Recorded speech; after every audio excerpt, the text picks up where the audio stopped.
Is-sena li għaddiet intlaħaq rekord tas-salut fl-att ta' persuni f'pajjiżna li sifru hekk kif aktar minn 814,000 resident sifer barra mixtutna skont statistika li tinġabar kull sena.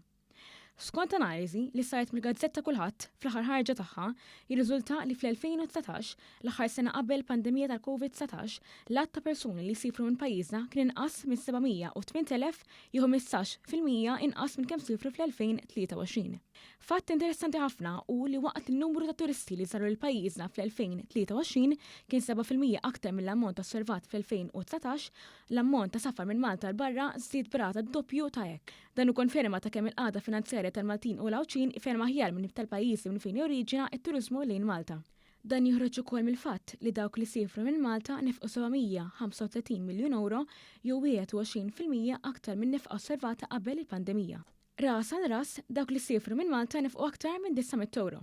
Dan kien 1% aktar minn nefqa medja tat turisti li ġew fostna.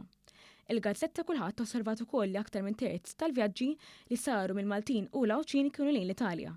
It-tieni destinazzjoni favorita kienet ir-Renju Unit segwita minn Spanja u Franza. Bħala medja, il-vjaġġi ta' ċittadini lokali kienu ċessabati li jeli waqt li dawk li l-aktar li sifru minn fostna kienu persuni fl-etajiet ta' bejn il-25 u l-44 sena.